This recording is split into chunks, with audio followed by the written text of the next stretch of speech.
Imagine yourself under a starry sky, around the warm glow of a sacred fire, where speakers gather to share their wisdom and insights. Creating a sacred space where all are welcome to warm their hands.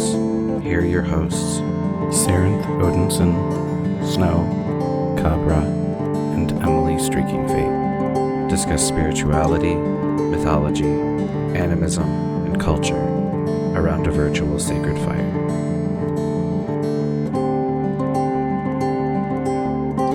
Won't you join us around Grandfather Fire?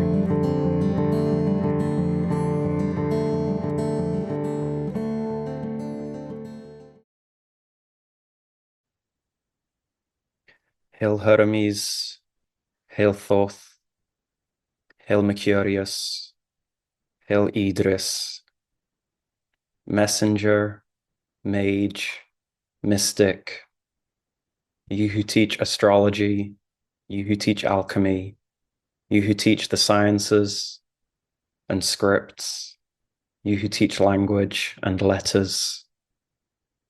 We give thanks for your teachings, your traditions, all that you connect, all the things that you border and bridge. Hail to you. All right, welcome to Around Grandfather Fire. This is episode 137 with my good friends and co-hosts, Snow and Emily Streaking Fate. How are you all doing tonight? I am good. I am enjoying the novelty of it being daytime where I am because I'm in the same country as you guys for the first time. As I got in a plane and sat in a metal tube for 9 hours, and then all of a sudden it was the same time as when I left almost.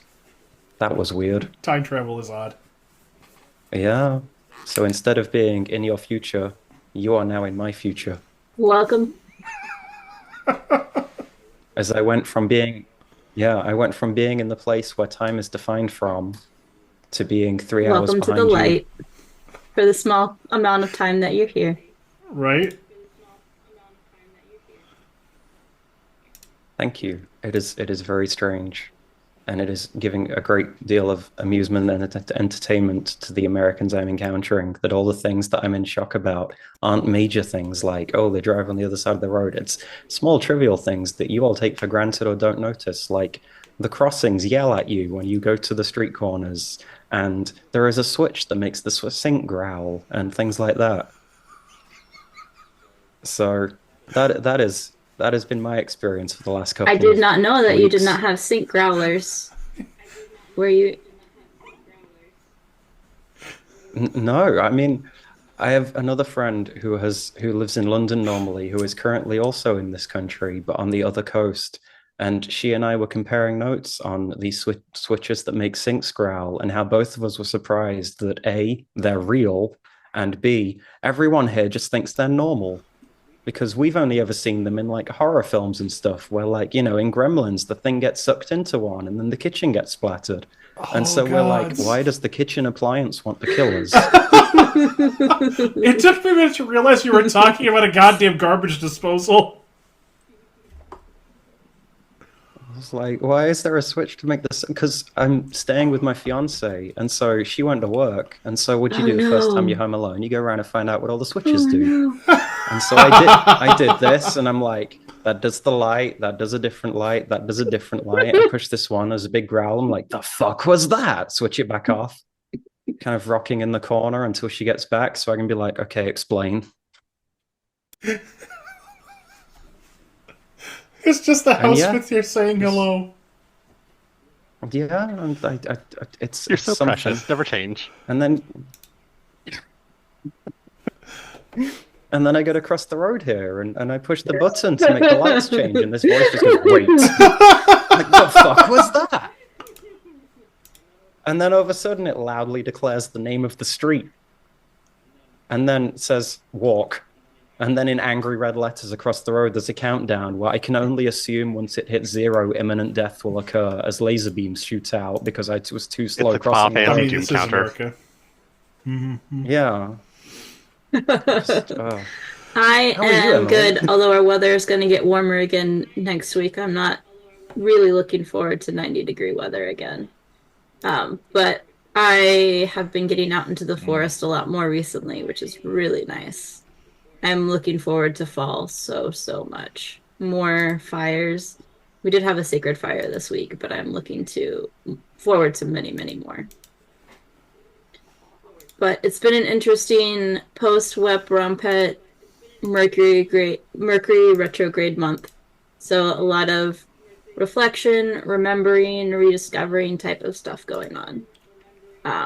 But yeah, I'm ready for fall. What about you, Saranth? Oh God, if work could slow down, that would be really cool. Um, I know walking in the door tonight, I am probably going to get hit in the morning for a double, whether I want to work it or not, having just worked two. So there's the do I take a mental health day or do I go bite the bullet and take a mental health day tomorrow kind of a deal. Um, but aside from that, I've been writing quite a bit. I had a really good time writing the latest blog piece titled "Distraction," which was I wish I had put the link to what had originally inspired me from your blog, Snow, because started writing this thing months ago,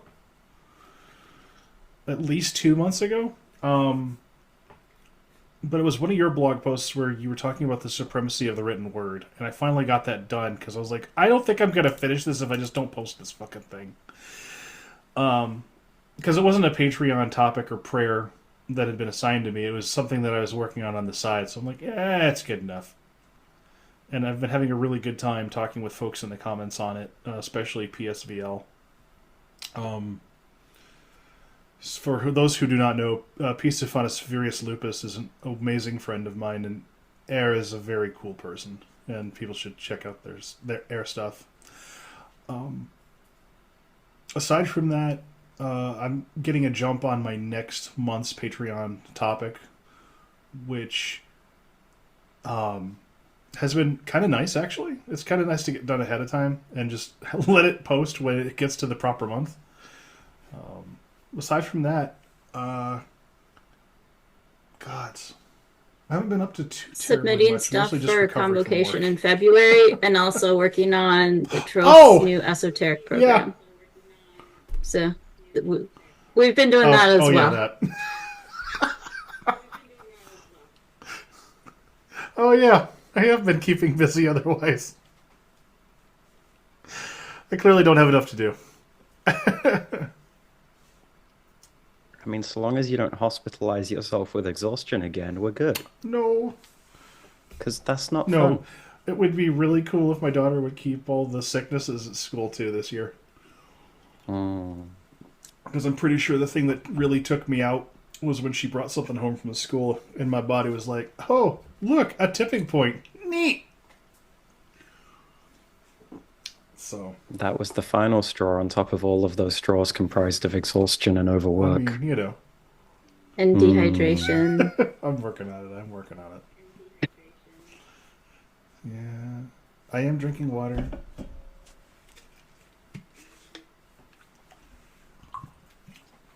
So, now that we have yelled at Sarah in a loving manner, shall we please bring on Sam Block, aka Polyphanes? So, yes, I'd like to introduce Polyphanes, aka Polyphanes, Sandblock. Jesus Christ. Um, he is a Hermeticist, a Renaissance ceremonial magician, a geomancer, a Lukumi initiate, a writer, most well known for his work at the Digital Ambler, available at digitalambler.com. He also does many other things, some of which I'm sure we'll get into. Welcome to the Thank show, you. It's great to Sam. be on here. And Siren, like you're fine. Like everyone says polyphanes at least once, so you're fine. I would feel better if I hadn't literally heard it 3 times before broadcast, but I appreciate that. I mean, it helps. I think from what I could find, I think I'm the only one to ever use the name Polyphanes like as an actual name. Like if you look up Polyphanes online, like apparently it's used in like French window treatment processing for something related to like I don't know window laminate. But otherwise, it's Oh, just the neat. Greek word for conspicuous, apparently.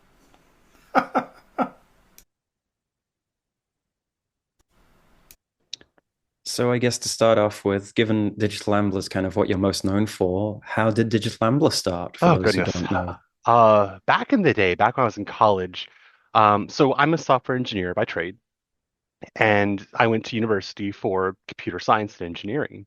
Um, and of course, being, you know, involved in that and, kind of wanting to get more nascently involved with spirituality and the occult, I found this website about XaTuring, the great worm, the god of the internet.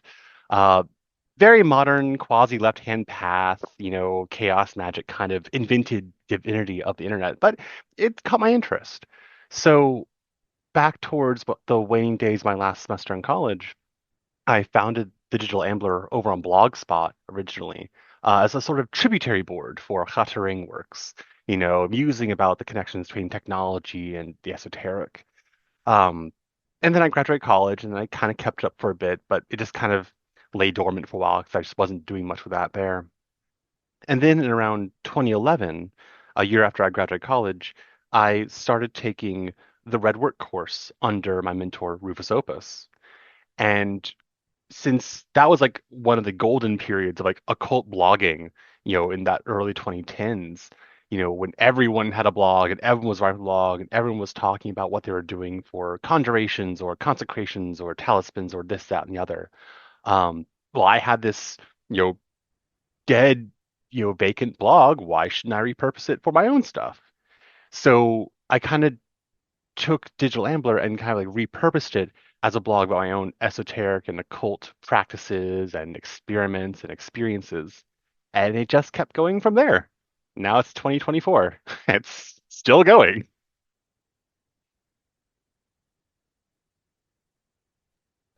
So out of curiosity, then, if it began with sort of hattering, is hattering feature much in your current practice or sort of considerations, or is that very It's much very in the much in the past? past. I mean, thinking about what Chattering was meant to symbolize, the freedom of information, the great worm who rides, it's kind of a Jormungandr of the internet was kind of his envisioning.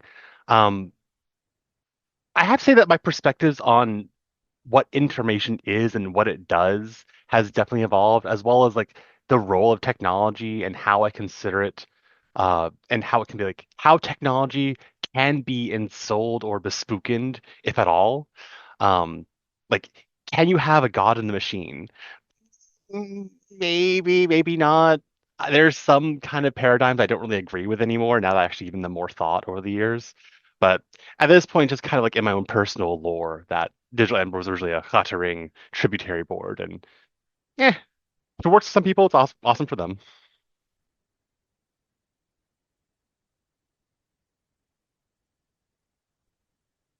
These days, the kind of thing that Digital Ambler is most known for would be your writings on and around Hermeticism.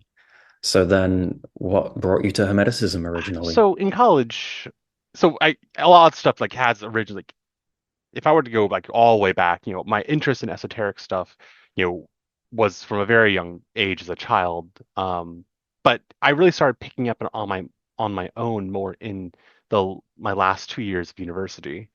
And that's how I first encountered the Corpus Hermeticum and a couple other Hermetic works, some from the classical period, but mostly from the Renaissance onward, and the more broader big tint definition of Hermeticism. Um, but it was only really with the Red Work course that I really was introduced to it more rigorously. So in the Red Work course, it's kind of Rufus Opus's combination of classical Hermetic thinking with post-classical methodology, using a Renaissance Solomonic framework to work with various planetary and stellar entities and energies to develop oneself along the theurgic and spiritual frameworks from a Greco-Egyptian perspective. And I think it worked fairly well for me in many ways, even though I haven't really worked the curriculum as much recently per se. The work has never really stopped. Um, so that was kind of when I first got formally, rigorously introduced. And over the years, I've learned more and picked up more. And it was only really around 2020 or so that my focus really started to take a really hard turn into that, leaned more into that, and really started digging in deep to a degree that I've never had before. And so that's been one of the big focuses for my blog and writing over the past few years. And so that's definitely what I've made a large part of my current writing. But my blog has plenty other besides that. It's also a resource for geomancy and plenty other of my rambling.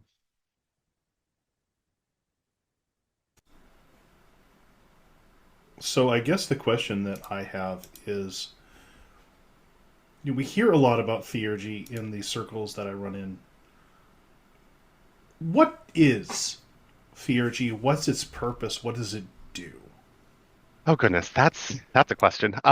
It well, there are definitely multiple ideas of what that is supposed to be, and it really kind of depends on the context you're asking. Theurgy comes from a Greek word literally meaning God work or divine working, depending on how you want to frame it. And depending on the context which is applied, it could be used to refer to the priestcraft of ensouling statues and idols with the numinous presence of divinity, which can sometimes be misconstrued as forcing gods into statues to our whims, which is a gross misunderstanding of the whole idea, but which I still see repeated from time to time, annoyingly enough. Um, but it could also be used not in the sense of doing works with gods, but doing work to become a god. Almost not so much apotheosis or theosis, strictly speaking, but it is a sort of divinization in some way. If not divinizing ourselves, then definitely the world around us to ritually, philosophically, mystically live our lives in tandem with the gods around us. So something our listeners might be more familiar with is literally re-enchanting the world. Sure, that's one way of putting it. Um, but definitely with an aspect of divinity and deity in the mix. Because there are some people who I could definitely see doing the work of re-enchanting the world, or as I like saying, bespookening it, um, I like that. or boogie. Um, who do that work, but without any emphasis on gods or magic. They just Right. focus on doing more magic for the sake of doing more magic, which we could all use more of, to be sure. Um, but within a priestly or temple-centric kind of context that Hermeticism arose in, theurgy definitely has more of an emphasis on divinity and deity itself. So that's how I would understand theurgy, at least. Okay, so it's less of a using and more of a working or working with. Yeah, so it's not, I wouldn't say theurgy is a school of magic per se. Mm-hmm. The only difference between theurgy and witchcraft is the goal. It's all ultimately magic. Like the aesthetic you take to magic, the purpose for which you do magic, that determines whether it's theurgy or, magia or witchcraft or goetia or whatever you want to call it. Like if I, chant over a rock at the full moon, what purpose am I doing that for? Am I chanting a rock full moon to screw someone over? That's witchcraft. Am I chanting a rock, at full moon to bring myself purity and protection? Well, that's another kind of magic. Am I doing it to elevate and purify my soul to be more in contact with the divinities in the sphere of the moon? Well, that would be more theurgy. Even if the technique is the same, the material is the same, the process is the same, the goal for which I'm using it, that I think distinguishes theurgy from other kinds of magic per se. That makes sense. Um, it just it the way you explain it kind of brings to mind where people are like, intent is everything, but in this particular scenario, it actually does matter quite a bit. Intent drives what happens, sure. I think you definitely need more than intent, but intent is definitely part of the defining process of it all, yeah.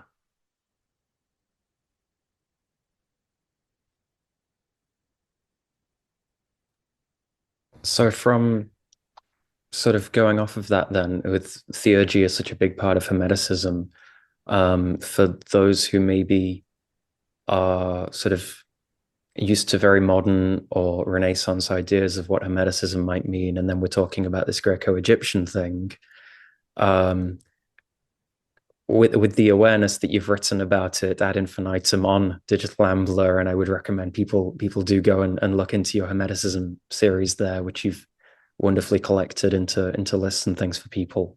Um, but could you maybe sort of give a quick crash course in sort of the differences between ancient Renaissance and modern, if we want to sort of draw three broad categories as to what I'm Hermeticism could very glad apply I to? stocked up on like a bunch of sodas by my desk for this chat because I'm going to need that if we're going to go like this.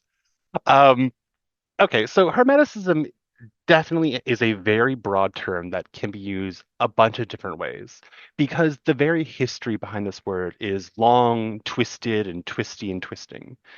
Um, and so, depending on whom you're talking with, you could be getting radically different notions of what Hermeticism entails. Um, for me, I focus on classical Hermeticism, the Greco-Egyptian development of what we now call Hermeticism. So, when I say that, it's early Roman Egypt. So think 100 or so CE. The Roman Empire has, overcome the Ptolemaic dynasty. Um, they're still temples, but they're now under official Roman obligations. And so you already have this colonized, Hellenized, period in Egypt where you have Greek influences and Egyptian on an Egyptian substrate, still processing together. It's in this context, still very temple centric, still very led by priests, where you find this really interesting form of mysticism start developing. It's not so strong as a movement as we consider it, but perhaps better as a milieu. It's this sort of monist mysticism that started developing within a temple centric environment. And from this milieu, we see these texts that start attributing themselves to Hermes Trismegistus, thrice great Hermes Thoth.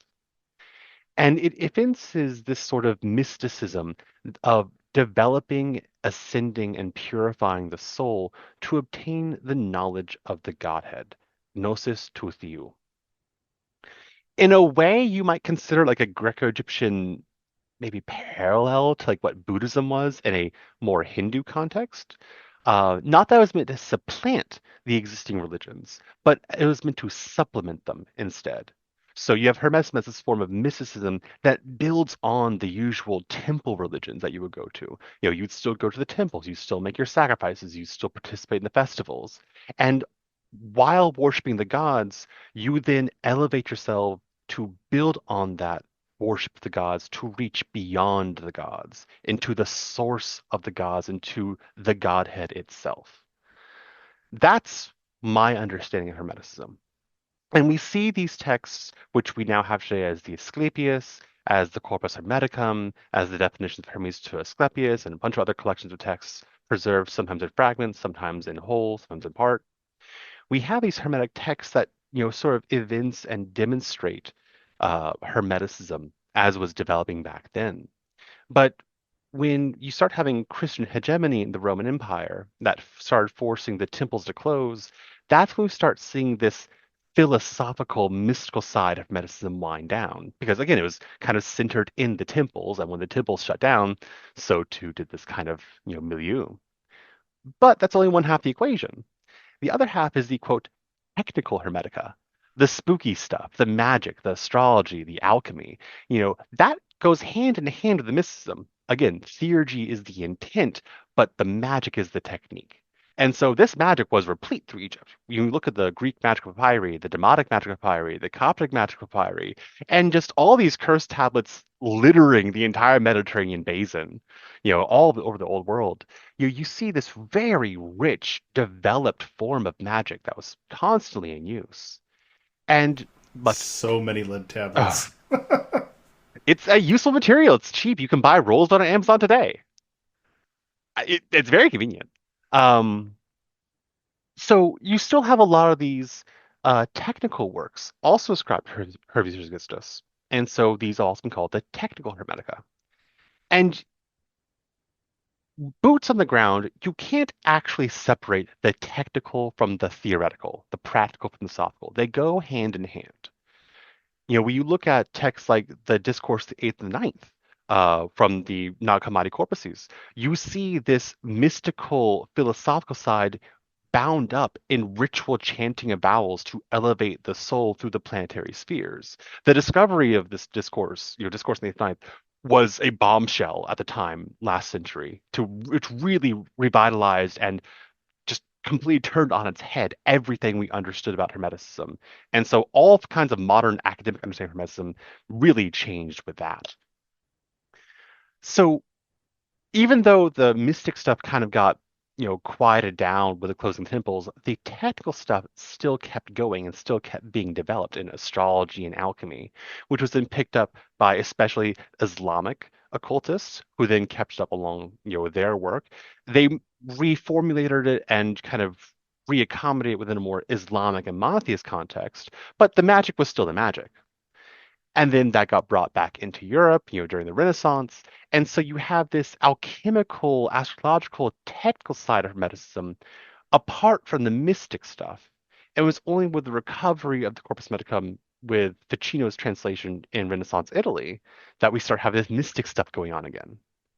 So this kept going on where you have people focus more on the alchemical stuff, some people focus on the mystical stuff. You have some attempts at trying to blend them back together, especially with groups like the Golden Dawn, who also blended in Solomonic magic and Hermetic Kabbalah as an adaptation appropriation of Jewish Kabbalah. Um, and it gets really complicated and really fuzzy. And on top of all this, you have the word hermetic and hermeticism being used almost as a synonym for anything esoteric in a Western context. And so even today, we have the idea that, oh, if it's hermetic, oh, it's spooky. Like, oh, it's esoteric. Oh, it's something kind of high ritual magic, summoning circles, this, that, and the other. And that's a really broad use of the term that I don't think is actually helpful, especially when you have some books, Kabbalion, that really just use the term in its own. Oh, did I hear the most useful, most reliable Hermetic text ever? Where's the leave button?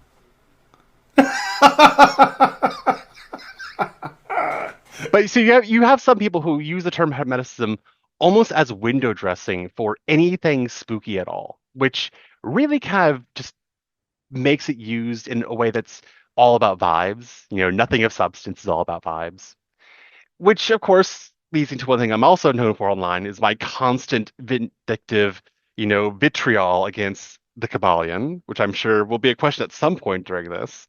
But suffice it to say that, Hermeticism has a long history as a term, and depending on the context you're working in, it could refer to different things. But my wheelhouse is in the Greco-Egyptian classical stuff, using it as a means of theurgy, ascent, and purification and salvation of the soul. So one thing I'm sort of curious about there then, and you see this a lot in other sort of pagan and occult spaces where people look at things like the Eddas and say, oh, well, that Christians wrote this, that, or the other. With how you're sort of charting the history of Hermeticism there, when it comes to the Christian elements or the Islamic elements and potential influences and bias and so on, are you going out of your way to excise that, or are you sort of embracing it as part of what you're looking at from specific eras and places, or how do you sort of navigate that? A really good question. It depends on the purpose, depends on the context. So these Hermetic texts were originally written within a polytheistic context by polytheists for polytheists. They were then picked up and then preserved by later monotheist Christian and sometimes Islamic redactors who sometimes, not often, sometimes, tried to correct texts, sometimes tried to excise them of their more pagan, spooky stuff, sometimes tried to just make sense of them and they didn't, which kind of worked against Hermeticism as much as it did for it. Like there are some texts in the Corpus Hermeticum that arguably should not have made it past Christian redactors in the Byzantine period, but because they probably just didn't know what they were looking at, it was fine. It seemed holy and pious enough, so it's let it slide. Um, Depending on the context, I think it's good to be aware of them. If there are other influences in the mix, which generally there's actually not a lot. If you're looking at the texts themselves, you're looking at excerpts that are discussed by patristic Christian authors, for instance, you will definitely see a lot more reinterpretation and misunderstanding or reapplication of them, saying, "Oh yeah, well, Hermeticism said that, and that's in support of Christ and our teachings, so therefore he was a pagan prophet trying to bring people to Christianity before Christianity came around." Let me thread this needle so I can keep my magic. Thank you. Basically. Um, for my own personal practice, it's not that big a deal to me. Um, one thing that helped Hermeticism be preserved in the historical record is its emphasis on monism. Because when you read the Hermetic text, it talks a lot about God, which if you're reading it as a monotheist, you're going to think, oh, well, it's talking about my God, the God, whether it's, the God of Abraham or Allah, same thing, but, you think that he's talking about your God because there's only one God. And depending on how you approach that, it's not a hard or distant jump to make that leap from monism to monotheism. And so that's how it kind of got preserved and reinterpreted. And you can actually use that. And even in the PGM, the Greek Conjugate Papyri, we do see instances of synchronization between Ion, the deity of eternity, with the God of Abraham, the God in the temple near Jerusalem. And we also see Ion in the Hermetic texts as kind of a demiurgic, instantiation, a hypostasis almost of the Godhead. So there is actually a good classical argument to be made to syncretize, at least to a degree, the Godhead of Hermeticism with the God of Abraham to a degree at least, depending on how you contextualize it. Do I pray to God in a hermetic context for daily bread, for wealth of the my house? No. That's what I would do, in a Jewish context or a Christian context or Islamic context. I pray for healing of gout. I use any of the prayers for protection from my enemies. In a hermetic context, I don't do that. That seems weird to me. In a hermetic context, in a classical hermetic context, should specify where the existence of many gods are given. Well, I'll pray to this god for this because that's what they do. I'll pray to this other patron deity of mine for help with something specific because that's what they do. That's why we have these other gods. That's why we worship and respect the gods to do work down here with them in tandem for the continued development and progress of the whole cosmos. Prayer to God in Hermetic context, the Godhead, God, same thing, depending on how your language preferences, that's for things beyond the cosmos.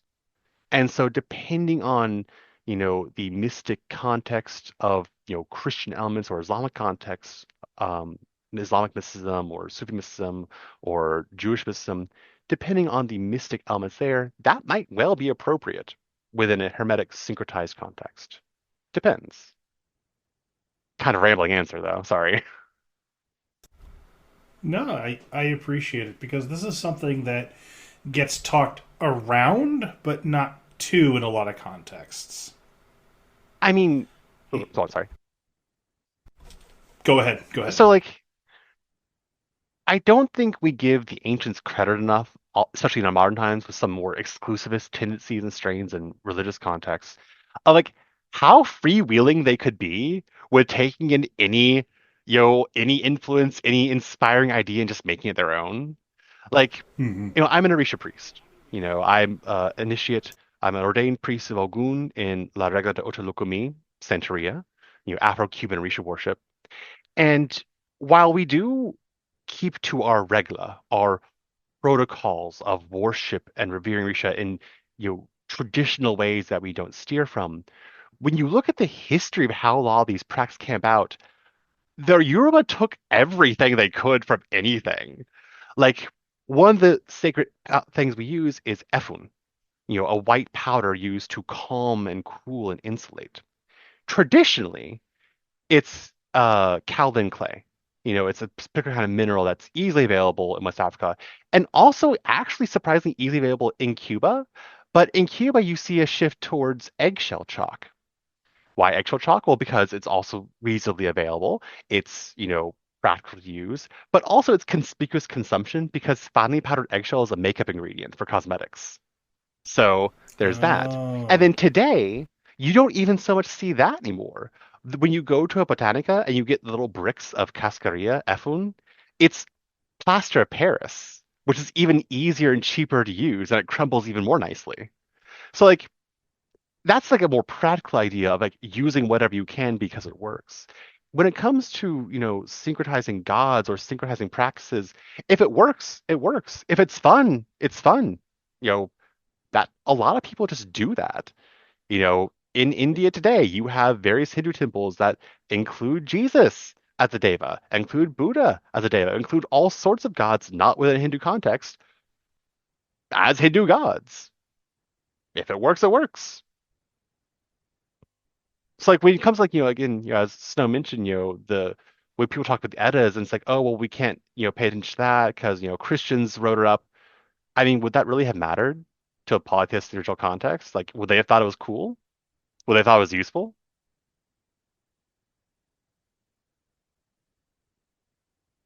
I to that end, I think of my Catholic parents when we would sit down and talk theology about how frustrated St. Paul would get trying to convert the Greeks because they would just like, oh, we've got a god for that.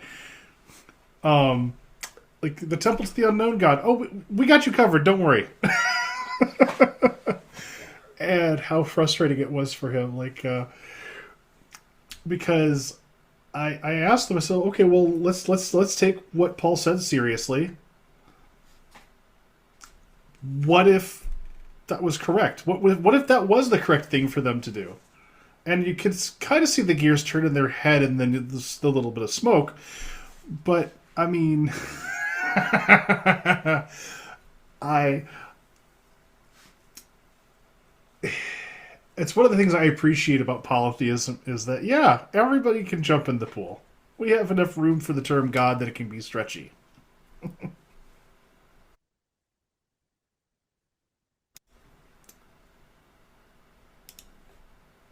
So, kind of going off of that, then, in sort of whether in your own practices or whether sort of what you would maybe suggest for the community more broadly, how much do you innovate or encourage innovation as compared to looking at the older sources and leaning more faithfully towards tradition? How do you sort of navigate that? Tradition, as it's often said by a lot of people, I think we might have heard before, is not the worship of dead ashes, but the tending of a living fire. You always have to feed the fire with more fuel. The fuel needs to be appropriate. The fire needs to be maintained to the proper degree so it doesn't start smoking, so it starts smelling. You need to be careful of the ashes that do produce and treat them respect so you don't make a mess when you do tend the fire. But it is still a living fire you have to tend to. But of course, you can't just start throwing everything into it unless you have a wildfire. There is a balance to be struck. And this is where I kind of like making a distinction between innovation and invention. And I don't want to stick to these terms like as a hard and fast kind of definition, but I would say innovation is the idea of, you know, being fresh with your development in a way that's organically true to the root. Whereas invention is just coming up with stuff. And when it comes to Hermetic text and what I consider to be classical Hermeticism, as people on Reddit will definitely attest to me getting feisty about, you know, I make a point of saying, can you back this up with the Hermetic texts? Can you cite where your view is from? Or can you cite something and argue from that point in a coherent way that got you to where you are? I may not agree with it, but if you can show how you got there, that's totally valid. Like I'm not a pope of Hermeticism, thank God. Um, but like I may not agree with it. I may very well disagree with it very vehemently. But if you can back it up and show where you're coming from, and if it works, and if it's true to the source, at least in one way or another, then what can I really say about it besides I don't like it? Well, I have a different opinion. So like it's when people just start coming up with shit and just start making shit up or start throwing shit into a giant pile and then blending it to some sort of unappetizing slurry of esoteric sludge. That's where I start having a problem. So, should you innovate? Yes, because you have to bring these texts from a period 2,000 years ago into your day-to-day life now and here. But that means to do that well, you have to actually understand the texts as they are in their own words and then apply them where you are, understanding them and taking away what you can from them, having properly understood from that. And then you can actually grow and develop along those lines and innovate. What I do today is not what they would have done 2,000 years ago, and that's fine. but I'm still trying to be as true as I can to those texts and what they were intending to do, thinking about things the way they were thinking about, talking about things the way they were talking about, as opposed to bring in vibes and astral bodies and mental planes and this, that, and the other, which wasn't part of that thinking back then and isn't really helpful for what it was trying to do. Which may be useful in other contexts, just not this one. I appreciate this so much as a heathen. I'm really appreciating it as somebody who does a lot of, for lacking better terms, spirit work, woo work, where things can get pretty damn muddy, but you need to have some bright lines to provide context.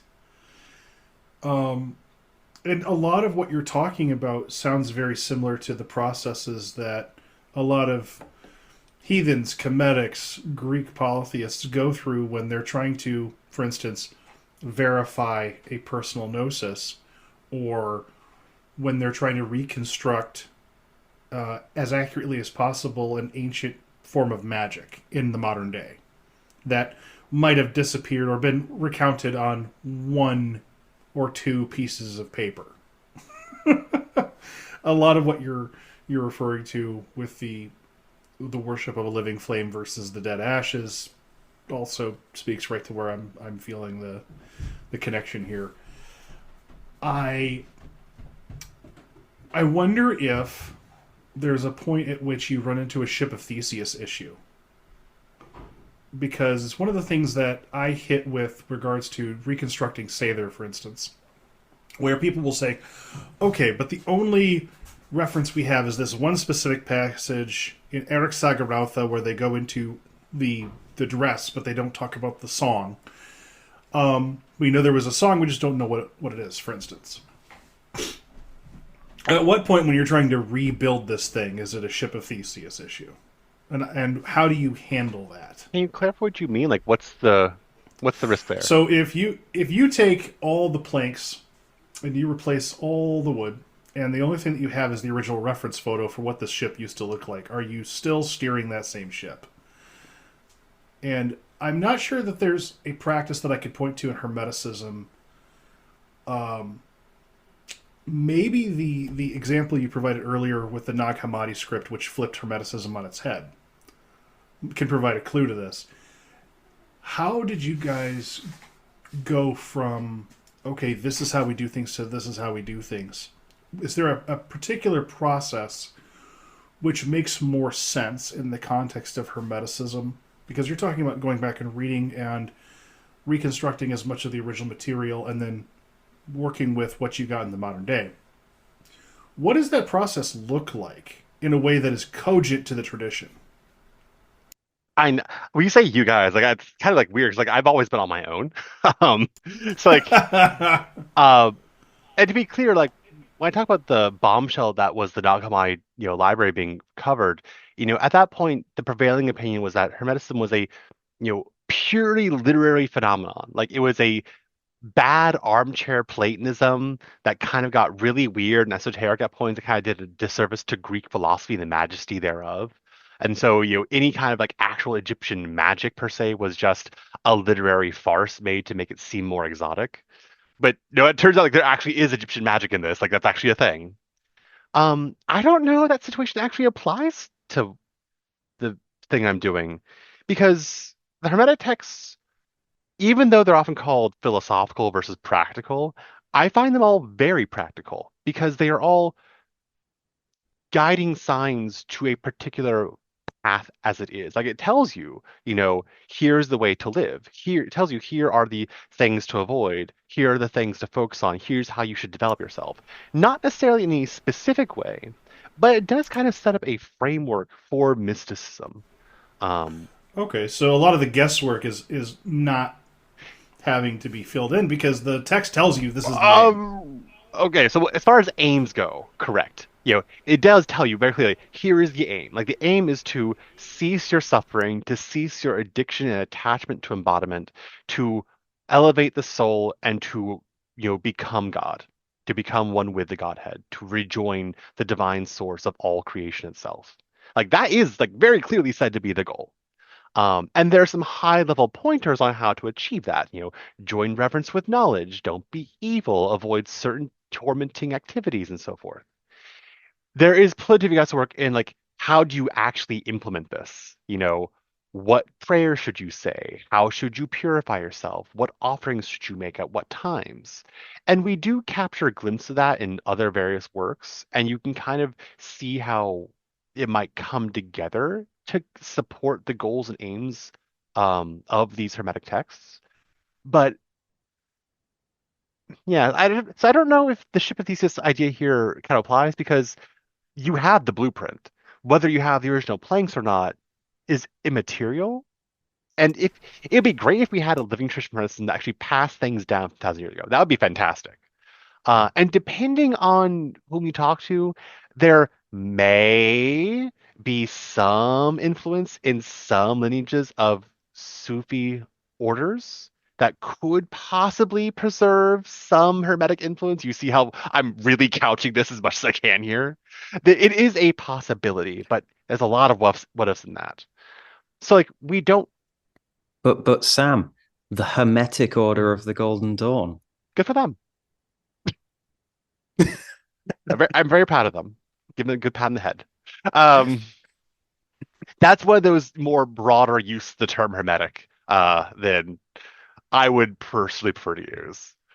But yeah, it's like I think with hermeticism, like you have the blueprint, like you have the destination to head to.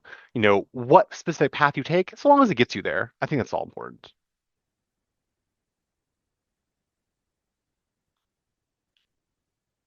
So another thing you mentioned a while back in this conversation here was geomancy. Um, and a lot of people seem to have a lot of misconceptions as to what exactly that is. You see feng shui get mentioned, you see sort of dice get mentioned, and sticks and sand and things. And so I was wondering if you could sort of maybe give a sort of a quick crash course definition as to what geomancy is. So geomancy is a Greek word, literally meaning divination by earth. And this has been used and misused in a lot of different ways, especially with the advent of Jesuit translators and missionaries going to China who saw something vaguely earth related with, feng shui, masters over there doing something with, wind and water and earth to, design something for propitious energies to flow. You see lots of modern role-playing games use the word geomancy to her to, hurling magic boulders at people because it's earth magic. Same how pyromancy is casting fireball. Um, the word geomancy is technically a literal translation of the Arabic al-raml, science of the sand. Back in, around 1,000 years ago, give or take a century, either in the northeastern Sahara or on the Arabian Peninsula, I prefer the Arabian Peninsula approach here. You have this form of divination that starts to arise where people were making points in sand. Because you're in a desert, sand is readily available. You may not have paper or wax tablet, but you can just go outside and make points in the dirt. You just make little divots. And you just need to go up and down and make rows of just lines without counting. Dot, dot, dot, dot, dot, dot, dot, dot, dot, dot, dot, dot, dot, dot, dot, dot, dot, dot. And then once you're done, you count how many dots are in each row, see whether it's odd or even. And from the combinations of these odd or even results, you can come up with a sort of binary figure that provides an answer. You might think of a 4-bit number, in modern computer terms, 0011, for instance. You take those 4-bit numbers produced from odd or even, and then you start finagling them and massaging them and combining them with other 4-bit numbers produced from the same process. And then you can come up with a really elaborate understanding of what's going on in the world. You know, if I'm some trader and I'm, on the way to the next caravan and then want to see how my next set of trades will do, I'll go out stand with a stick and say, okay, I'll meditate on my question, make these lines of dots, and then interpret the result. Hence why it's called Ilm al-Ramal, science of the sand. It doesn't have to be done in the sand though. And like even back then, this is a really traditional way of doing things, but also very unwieldy because you need a large patch of sand to walk up and down 16 times. So you could just do like on a piece of paper with a pen and some ink. You could run a wax tablet with a stylus. You might use certain kinds of spindle dice, four little cubes on a stick that you spin around that will give you the results as you just flick them around. You might use coins to flip them, heads or tails, odd or even. You know, it doesn't have to be done in the sand. There's nothing particularly earth-based about geomancy except the name, because geomancy itself involves all four elements. It involves the seven planets and the 12 signs. I like thinking of geomancy as theoretical alchemy. You think of, when you were in chemistry class in high school, you would learn chemical equations. What happens if you take two atoms of hydrogen and you put them with an atom of oxygen, it becomes water. The two atoms react. You don't need to go under the hood and actually mix hydrogen gas and oxygen gas to come up with water, because you can model that on paper with a chemical formula. In the same way, geomancy gives you the alchemical formulas to see how air, fire, earth, and water combine in the world to change different states of existence, to see how different things will progress in the world. That's how I'm thinking of geomancy. Um, it was originally developed, again, about 1,000 years ago, so already in an Islamic context, and it spread along Muslim trade routes, all the way west to Morocco, east to India, south to Madagascar, and geomancy was taken along those paths. So all across Africa, all across, Central and the Near East and Central Asia, you will find geomancy being done. And so around 1100 CE or so, from Morocco in the west and Turkey in the east, it entered Spain and Greece into Europe and then spread like wildfire from there. And at its height, like in the 14th to like 15th, 16th centuries, geomancy was second only to astrology in terms of popularity and seriousness.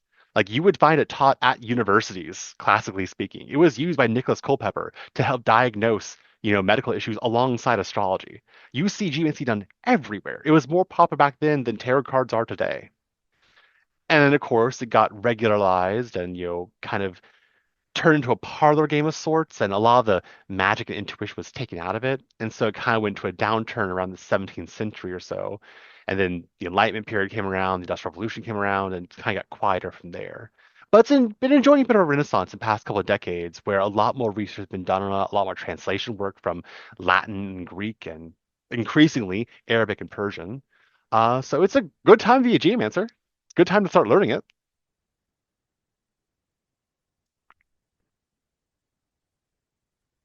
So, as far as sort of divinatory methods go, then you've sort of mentioned this relationship it has with astrology, which it's sort of fairly famous for. But how would you sort of compare it to things like different tarot systems, or people using runes for divination and things of that So my nature? sister is a tarot card reader. She's been a tarot card reader she's 10 years older than I am, and she's been doing tarot since I was born. And one of the things that I love about how she thinks about tarot is that tarot doesn't answer the question you ask. It answers the question you should be asking. And more than that, in any spread, you'll have all the cards in different positions, which kind of indicate what's going on in a particular aspect situation.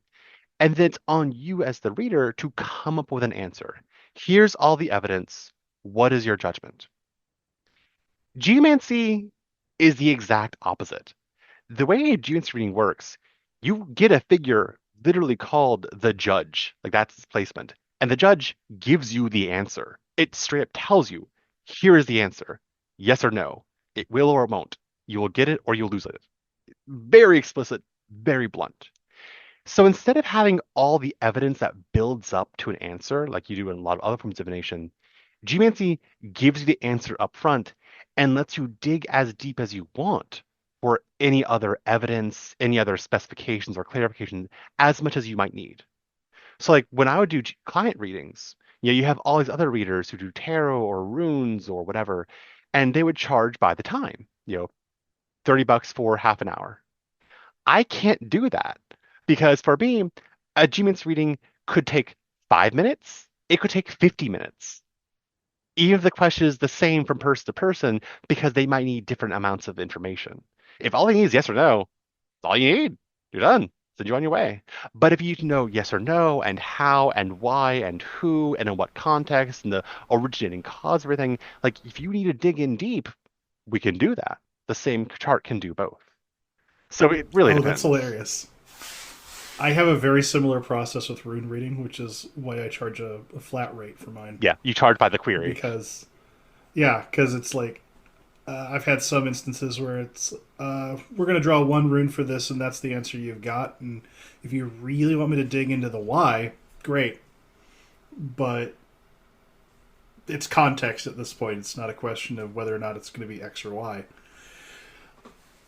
With geomancy, I've heard this thing before from a friend of Emily and I's that is incredibly flat, blunt, and to the point, and I appreciate that about any divination system. One might call it down to earth. That's a word. I do not apologize. I wouldn't either. I'm actually kind of jealous you came up with it first. Damn. No, it absolutely is. Like, again, it answers exactly the question you ask, which is why I'm very specific about, like, whenever a client asks me for a reading, I spend about as much time just working with the client to understand what it is they're trying to ask as I do the divination itself. Because if I don't Yes. understand exactly what the query is, like sussing out all the assumptions and the presumptions that could change what would happen, then if you ask a vague question, you're going to get a vague answer. Which Yeah. some people, that's actually what they need. And sometimes if you need something more and the client's kind of being hedgy or cagey, you can dig in deep. There are methods for that in geomancy to suss out secrets. But it helps to be very clear about what you ask.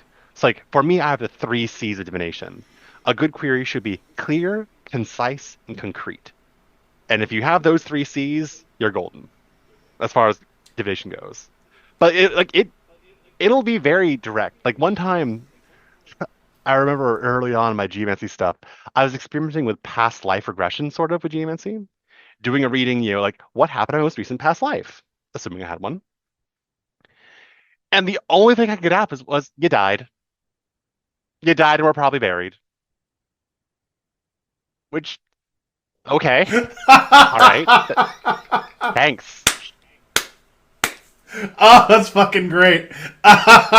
Which also makes sense because, like, try to understand, like, I could try to come up with a story to understand the whole chart, like a whole lifetime that way. Because you could do natal readings with geomancy. But, like, Right. without any sort of context, none of it would have made sense. But there was a very clear indication, like, brilliant, though. yep, you died.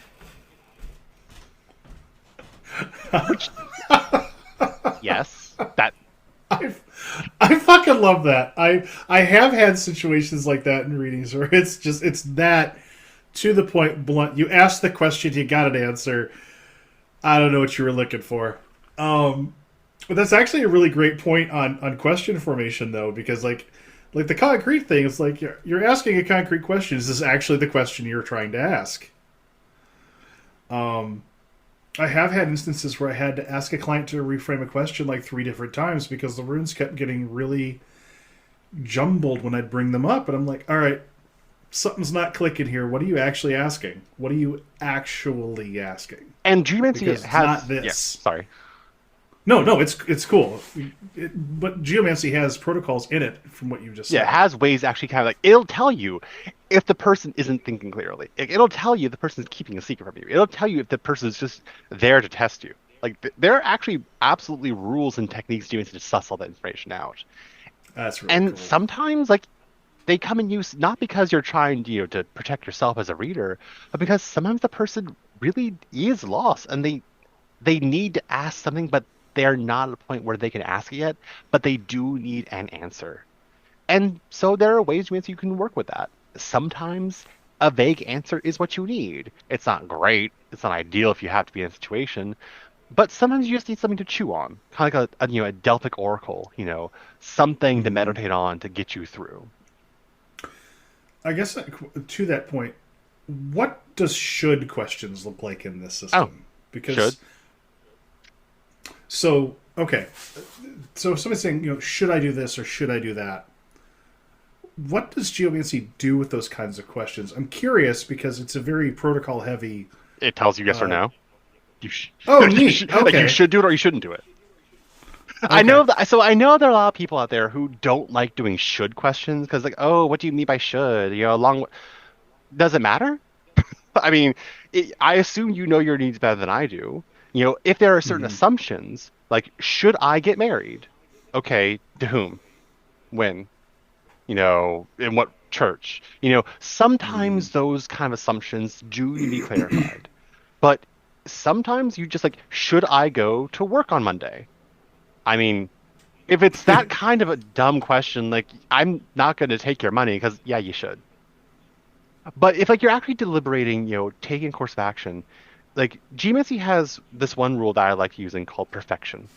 And it's based on a Mhm. horary astrological technique of the same name. It's kind of derived from it, but it's been reframed for geometric purposes, where it'll if you assume how do I say this? The way I like thinking about perfection is you have the experienced reality of the querent, their life as they are currently living it. And they are inquiring about some hypothetical reality. Should I take up this job offer? If there's perfection, it links the experienced reality to the inquired hypothetical reality. And if there is such a bridge, the Oh, answer is yes. It affirms the neat. query. It Okay. doesn't matter whether it's good or bad. I want to be clear. Yes or no is not fortunate or unfortunate. It is not good or bad. It just tells you yes or no.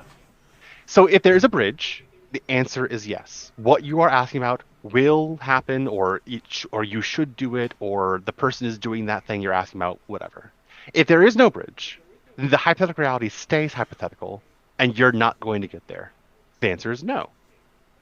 So, should I, take up this job offer? Yes or no. But there are also ways to say, if you take it up, it'll be good. Or if you take it up, it'll be bad. So you could get answer like, yes, you take this offer up, and it'll be shit. You're gonna hate it. It's gonna be awful, but you should still do it. And that could be a really useful thing to dig into. Why should you do it then? That's Well, great. because it'll be a stepping stone to something in 2 years from now. And yes, you'll be suffering in the meantime, but if you don't take this, you will not be able to advance your own personal plans in a way you could if you just suffer for 2 years. Or no, you shouldn't take the job offer, and it'll be great. You don't need this job. Something better is waiting for you in the wings. You don't need to take the job offer, or you take the job offer because you're fine where you are. You don't need to advance along those lines. You're Right. already kind of enthroned. Stay where you are. So a lot of people confuse yes, no with good, bad. A lot of divination systems do tend to do that. But geomancy doesn't. This is very clearly yes or no to whatever you ask in the way you ask it. That's neat. So yeah, If we're sort of getting into the myriad combinations of responses you can get in geomancy and interpreting it and the different things you look at for different reasons, is it worth mentioning the differences between a house chart and a shield chart and how there are two ways of sort of reading the geomancy results, I as it don't were? distinguish the two actually. So for me, okay, so the way you do geomancy is you come up with four figures. These four-bit binary numbers. There's 16 different figures. And through a process of, binary mathematics, which sounds very spooky, but it's actually very simple, straightforward. From those initial four, which act as a seed, the mother figures, you come up with 12 others for a total of 16 figures in a chart. The way you devise these figures, the way you calculate these figures, is done in what's called the shield chart. Because if you look at it, it forms kind of a shield-like shape. In European geomancy, there's been a tradition of taking the first 12 figures and then dropping them into the houses of a house chart, like you would see in astrology. I want to be clear here. The figures are the same between the two charts. You're just graphically drawing them out in a different way. The significations are the same. The rules are the same, really. You know, the way you would still read a chart is still fundamentally the same chart. It's just you're drawing out differently to make certain rules easier to apply at a glance. So a lot of people say, oh, well, you have to have the shield chart separate from the house chart. No, because it's the same chart fundamentally. It's just drawn a different way. And that's only really a thing you see in European style geomancy. In Islamic geomancy, still to this day, across the Sahara, across the Middle East, across wherever else in the world, they only have what we would call the shield chart. For them, that just is the chart. There is no other way of drawing it. Um, so it's just a matter of like what makes things easier to look at a glance is all.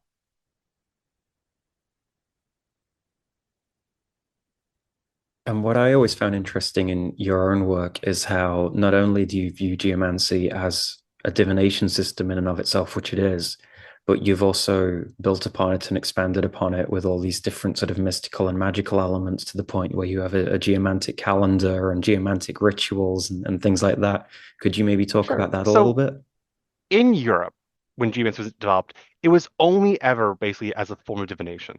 Like there was very little spooky stuff going on beyond that. It's just a method to get information.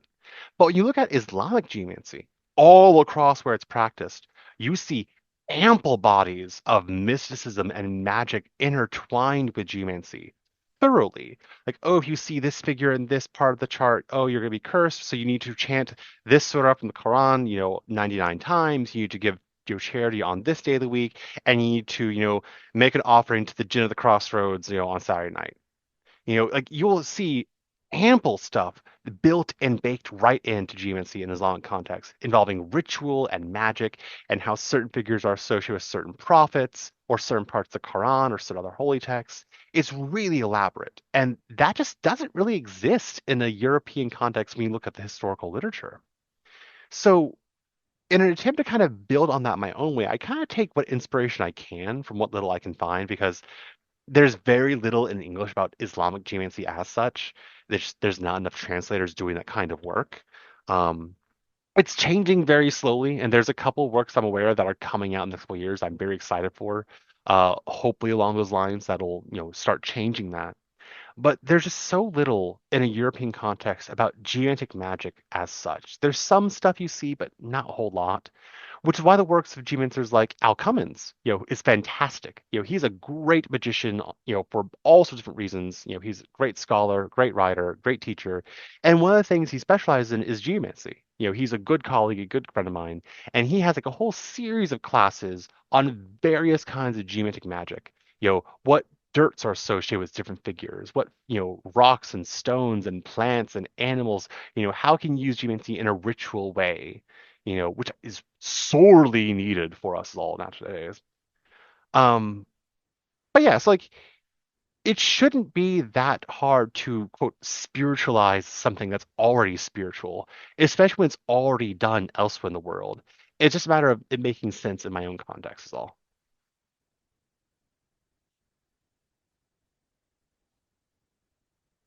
Because I know, sort of looking into it and looking at some of the discussions you've had with people around it, especially in the Hermetic House of Life Discord server, is also where we get into, and this is where Sarant's eyes will light up, talking about geomantic figures as spirits in their own rights or having spirits of their own. So anything can have a spirit, obviously. Like that's not, a question really. Whether you see the figures as having like the presiding angels or whether they are signatures of Jinn kings on their own terms, that depends from perspective to perspective. Um, I don't personally, for myself, I don't think them so much as spirits unto themselves as I consider themselves more like energies, or as Alcons put it, haunted doorways. You know, the planets are things that exist distinctly. They are gods in their own right. I don't consider the elements to be gods in their own right. There are gods of elements, gods that preside over elements, in my own personal view. But it's hard for me to think of fire as itself a deity, as just fire. There might be a god of fire. Certain fires might be sacred as their own individual gods, but not the energy as a whole.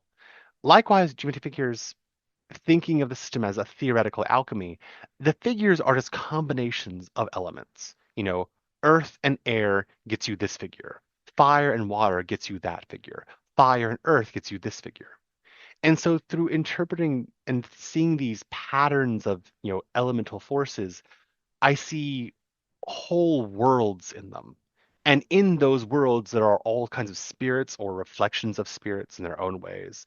You know, you might see the same spirit in multiple worlds, but how they present themselves, how they react to that sort of environment, that changes. That's how I would consider it, at least. But I know that other people would consider them the figures to be signatures of individual spirits or individual Jin Kings or whatever. And that's also totally a fine thing to do. That's really neat. Okay. Um. Hmm. I'm gonna have to sit with that for a bit. So, I appreciate so that. like one thing I enjoy doing as a meditative contemplative practice is to focus on a figure mentally. You sit down, meditation, and you visualize a figure, which is not very difficult. It's just a pattern of points, like 2, 1, 1, 2. That's a geometric figure. 1, 2, 1, 1. That's another figure. Very simple geometric patterns of just, 1 point or 2 points in 4 rows stacked top together. Visualize a figure and then see a door grow out from that figure. It could be a wooden cellar door. It could be a, you know, steel bulkhead from a submarine. It could be a garden gate. It could be a sheer veil hanging from 2 Corinthian pillars. Whatever the doorway is, let it grow from the figure and then pass through the doorway. And then what do you see? You are in the domain of that figure. You could, of course, combine this with all sorts of invocations. You could do it at certain planetary hours, whatever, the usual woo stuff. Um, but exploring these whole worlds unto themselves, these harmonic resonances of different elemental frequencies coming together. That I think is a really worthwhile spiritual practice unto itself for geomancy that not only gets you acquainted with what changes are in the world and how this world draws from those elemental domains, but also helps you understand the figures better, which makes you a better geomancer for divining. This is really neat because a lot of this process sounds incredibly similar to how I understand rune work. How I understand um, how to relate to the various worlds in heathenry. So, for instance, one of the processes that I went through when I was working with, say, Niflheim was I would say, okay, what does ice and fog look like? What is it? What is its qualities, etc. In a very similar way to what you're talking about, like literally meditating on a sphere of ice and fog, and then letting that grow and going into it and seeing what it has to show me. A lot of this process is very. Oh, this is so cool. I love these cross current conversations because No, a you're lot good. of my processes. It Go reminds ahead. me a I'm lot sorry. of the idea of path working into a tarot card. And so that makes a Yes, lot very of much. Yes. sense for the figures being like residual energies and doorways. And like with a tarot card, like it's already a door-shaped thing. Like you just visualize the tarot card, just walk right into it. Like that's easier for tarot. But you can see you have to like let a door kind of grow around it. But it's the same exact idea. You were absolutely right of that. Yeah.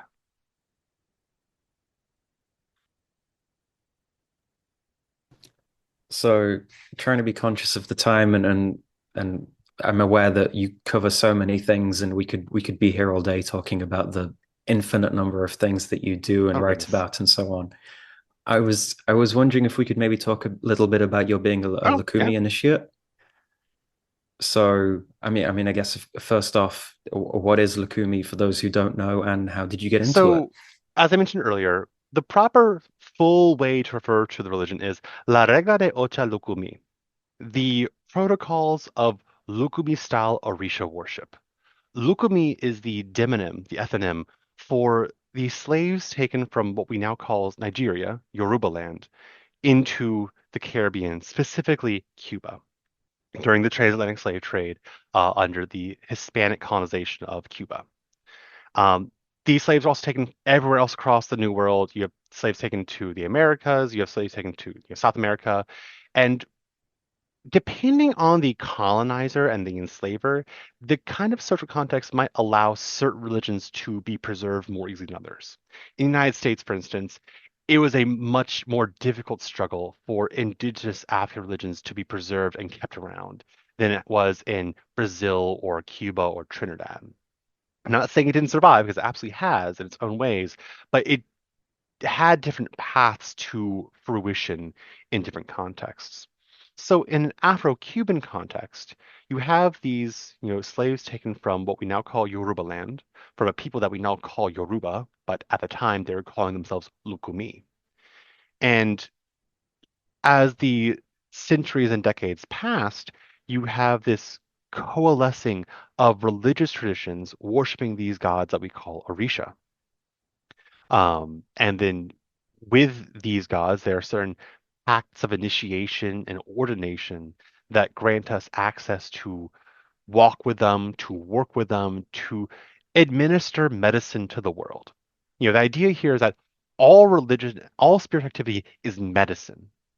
It's there to get you through life. It's there to help you fill your destiny, to get you to where you need to go. What that medicine should look like changes from person to person. I need such medicine for this condition, but you who don't have a condition don't need a medicine. If you have a different condition, you might need some other kind of medicine.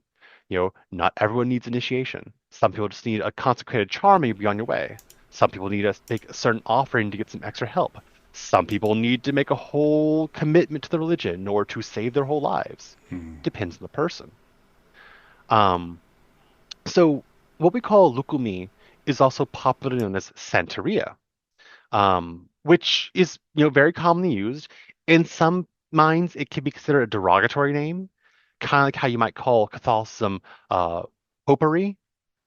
Saintry is like literally saintry. It's that saint bullshit that those weird people do, because there is this active syncretism between the Orisha and various Catholic saints.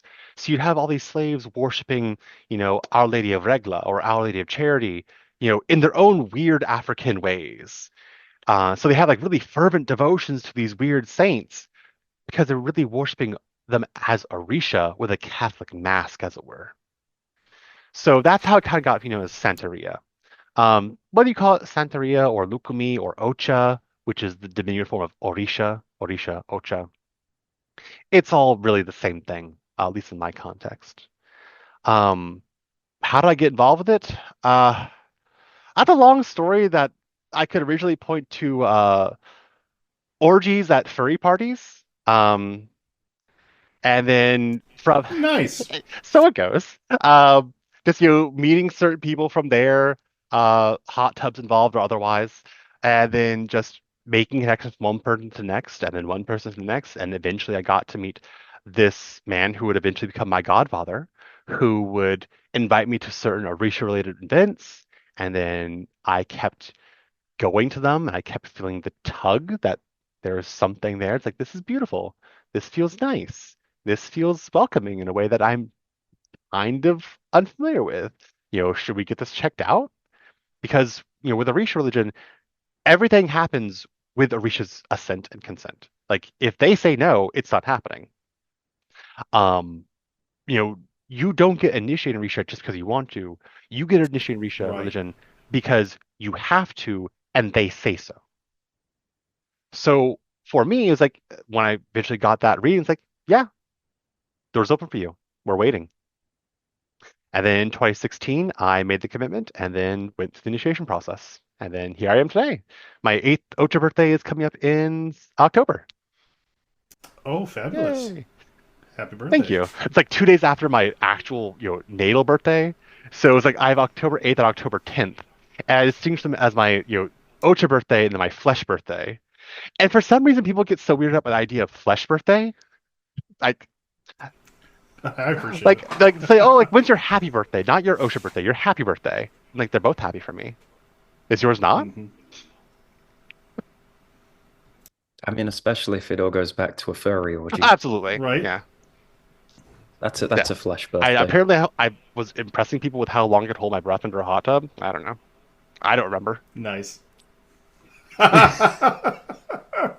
I mean, for the audience listeners who now suddenly need to know and are yelling at their speakers, what is your dingo. persona? Nice. Alpine dingo, specifically. They have fluffier fur.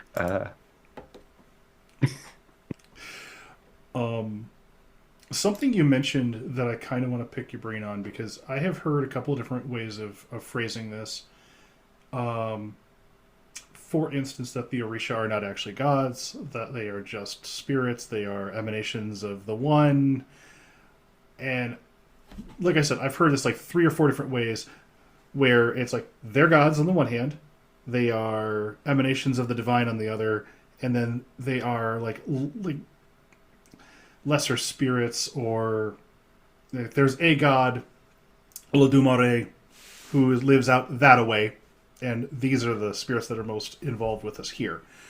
I'm curious about your perspective because you kept using the word gods, and I've heard, like I said, different perspectives from different practitioners. Is this just a individual practitioner thing, or is this? I would say it's up Okay. to the individual because, you know, even though this is an African religion, an Afro-Cuban religion, you know, an African diasporic religion as practiced in Cuba and, you know, in Cuban communities, you know, from the Cuban diaspora, um, sometimes you have more Christian theological elements, you know, mixed in there at points. Sometimes you might have more Islamic theological elements mixed in there at points, which is also a thing, especially in some strains of Irish religion, depending on where you're coming from. And so you might take different theological perspectives. There's a lot more focus on orthopraxy than orthodoxy, one might say. And depending on how you consider the divine hierarchy, like yes, Olodumare is the divine creator of the entire cosmos, you know, and we all of us worship Olodumare. Like that's not a question. But does that mean that there's only one God and that everything else is not that God, cannot therefore be a God? You know, it's like the distinction, like how monotheists can't grok polytheism because, well, there can only be one God. But Right. what if there's not? So I take a very broad understanding of the term God, where a God is anything you worship or consider worshipable. Like, That makes total sense I to me. mean, like because like speaking from a very broad, you know, social perspective across the whole world, you know, every religion, every culture has its own theology. And they all have gods of one kind or another that they all worship, praise, sacrifice to, are leery of, fear, stand in awe of, whatever terms you want to use for it. I'm not going to impose some sort of like ontological rigor onto all that. Like, if you worship it, it's a god. Like, I may not worship it, but if you do, you know, God and gods bless you, that's your god. That is a god that you worship.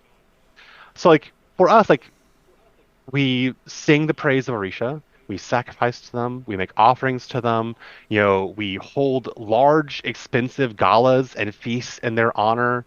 You know, we prostrate to them. We seek their blessing. We ask for their help.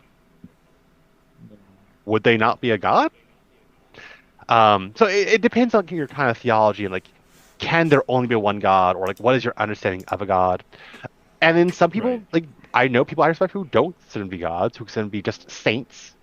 Again, using a Catholic syncretism, and a reason for why that syncretism was so popular was thinking of the Orisha not as almighty gods, but as gods of this world, and therefore not gods of the whole Right. cosmos. It really depends. Right. I just call them gods because I'm a polytheist, and it just makes sense to call them gods because they are. Yeah. I mean that makes sense from my context, but I'm not initiated and I am not in that milieu. I know I need to talk to some people, but that's a thing I keep trying to. It helps to know people. This is a religion that you cannot do on your own. You can't just do over the internet. Like you have to have a No. community. Like there's no getting No. around that. No, and I deeply appreciate the. So a lot of what you've talked about with regards to tradition, worship of the flame and not the ashes, I think applies equally well here with regards to Regla de Ocha. It's something that I know a couple of oh gods, my brain is losing the term Santero, I think. Santero is the Spanish term. You Uh, might hear Olosha or Olorisha. Olorishi, yeah, yep. So I know a few folks in the religion, and it always struck me how very similar to our conversation on innovation versus invention, how this is very much a living religion, which the Orisha have such an impact and such a something. They always have something to say, which is one of the things I really grok with with my own religion. Like, if I can count on anything, it's that the gods have an opinion. Oh boy, do they ever? Like last time I had a divine conversation with one of my Orisha, back last year I received another major initiation to Babaloyer. And in that conversation, it's like, you have really bad taste in men. Like, you go for assholes a lot. Like, maybe don't. I'm like, yeah, Oh gods. yeah. Funnily enough, it's like later, like I'm up later. So I was playing with some of my online friends. I was playing Stardew Valley. I've never played it before. I swear this is relevant. And they're like, all my friends are like, we know the guy you're gonna go after because you can run with people. And I'm like, okay.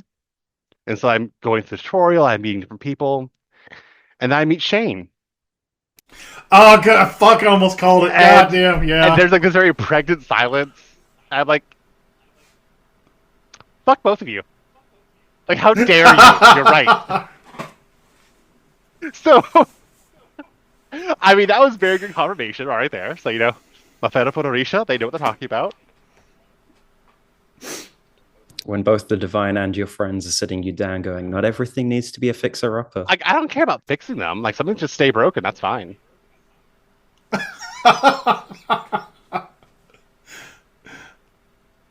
You leave my drunk hubby alone.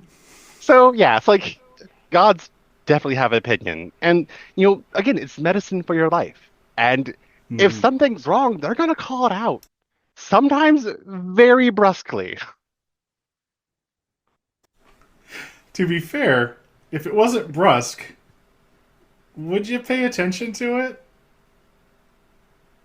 In hindsight, after a couple years and other failed experiments, perhaps, like, oh, that's what they were saying. Oh, now I get it. Yeah. Orisha don't pull punches. They don't pull punches. So, I mean, whenever you start talking about African traditional religions, African diasporic religions, you get into the conversation on open and closed traditions. You've already mentioned initiation and the importance of sort of in-person community here. But you've also mentioned how a lot of this is the sort of the Orisha choosing the people. So what would you say if you suddenly got an email out the blue, or people are suddenly popping up in the Discord server, suddenly proclaiming that they feel they are chosen and need to be initiated and continue I with would tell them this? to go to an actual diviner, an actual priest who can divine, and then get that checked out. And I'll leave it at that. But no, you're like, Oshun's not going to come to you in the shower and then handpick you, saying, "Yes, my child, come to me. You are now going to be my priest." Like, that's Oshun doesn't do that. The Orisha don't do that. Like, unless you have Orisha, like unless you are actually formally introduced to Orisha, you might have an emissary of one of their spirits from their domains. You might feel a pull to like one of their homes where you might come in contact with their energy that might have like some sort of signal for you. But they're not going to announce themselves as such and such an Orisha, saying, "Hey, come to me. You are now my priest. Give me an apple at the crossroads and set up an altar with tarot cards and crystals." Like, no, bitch. That's not how this works at all. Like, if you have a suspicion that this could be something for you, go to a priest of good standing, good repute, and good learning, and get a reading, get a consultation, see what the Orisha say. Because everything in this religion is done with the Orisha's consent and assent and information. They will tell you, hey, you need to get this further checked out. You need to go to this special diviner to get it checked out on a level that maybe this one diviner can't. You should get this ceremony. And it may not be initiation. Not everyone needs initiation. You might need part of the religion, but maybe just as a lay worshiper. Not everyone needs to be initiated. Everyone can pray to Orisha. Everyone can sing the hymns of Orisha. But if you want to start making offerings, even just like making like offering of a fruit, if you want to actually start getting involved with Orisha, go to a priest. Go to someone who's actually initiated. Like, Catholicism. You can't just up and start doing mass on your own. That's not a thing. A priest officiates mass because a priest had the laying on of hands to actually administer mass in a ritually sanctioned way that actually does the job it's supposed to do. Otherwise, without that kind of actual ordination and training, you can't do it. That's not a thing. You know, and depending on the context, like, holy water. Can anyone make holy water? In a Catholic context, no, because the holy water requires a blessing of a priest. Can you make some other kind of consecrated water or spiritual water? Sure. But in a Catholic context, only priests do holy water, only priests offer mass. Likewise, in a Irish religion, we have priests for a reason. The priests are the maintainers and holders of pacts with the Orisha. They're the ones who respond to Orisha and whom Orisha respond to. They're the ones who help people get together with Orisha. Without that kind of hookup, there's no connecting that. So if you think you have something going on, and this isn't just Orisha religion, this is pretty much any initiatic ATR, whether it's Vodou or Palo or Candomblé or whatever, go to a reader, get a reading, see what the spirits of that tradition say in their own words, and then progress from there. Just as you were talking there, I was thinking, because of how long we've all been in paganism and pagandom, and being as cynical as I am, I'm sort of envisioning someone in a dark corner there grabbing their keyboard and saying, but if a priest is required, doesn't that just lead the way to abuse and control and etc. We are all meat suits dealing with meat suit politics. The problem is the same everywhere you go. You will have that problem in the office. You will have that problem in banks. You will have the problem on the street. Like, because you're dealing with humans, people will abuse anything to be human. Like, that's not a religious thing. That's a human thing. And it sucks that it happens. Like, it's unfortunate, profoundly, to use the most polite word possible. It happens. Not saying it doesn't. That's why, again, you find a priest of good standing and good repute, along with good learning. You find someone who hopefully isn't too much of an asshole in a way that'll be harmful to you. Find someone who can actually help you instead of just harm you. And that, something I want to also point out is that, everyone has an initiator, a godfather, a godparent. I have my godfather, he has his godmother. When you just join a house or you just, get a reading from someone, they'll be your godparent, sure. But there's nothing necessarily formal, nothing necessarily lifelong. When you initiate, should you initiate, when you initiate Orisha, that relationship is for life. And I cannot emphasize that enough. There is no real breaking up. You might formally separate from them, but there is an indelible tie, same as you with your own blood, that cannot be erased or just written over. Find someone you trust with your life. And I mean that very literally.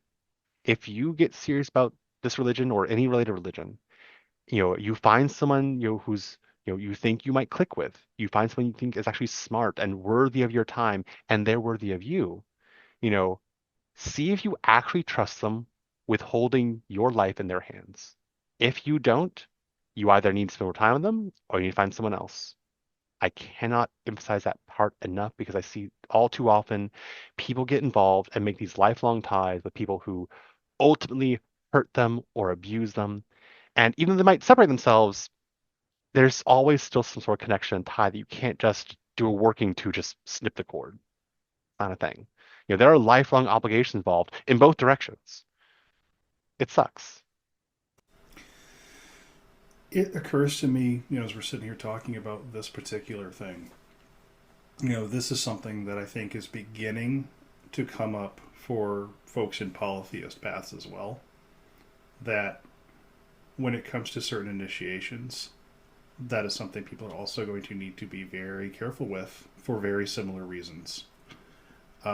I wouldn't say it's necessarily one-to-one because I don't think that's territory I should be speaking on. I'm a little nervous about that. But some of the things that I have been through in my time as a polytheist, that I've watched other people go through in my time as a polytheist, and having, again, spoken with friends in the religion, it's not necessarily one-to-one, but it does smell very similar. And that is something to be incredibly careful with because, some of these marks don't go away. It's like kind of like to return to an earlier point, almost like making like a nice loop, as it were. We talked about theurgy earlier. one of the ways people think of theurgy is, ensouling statues or idols with the numinous presence of divinity. And for people who need to do that, that is a beautiful, potent practice to bring the presence of a god into physical, tangible connection with you. That is a thing you can do.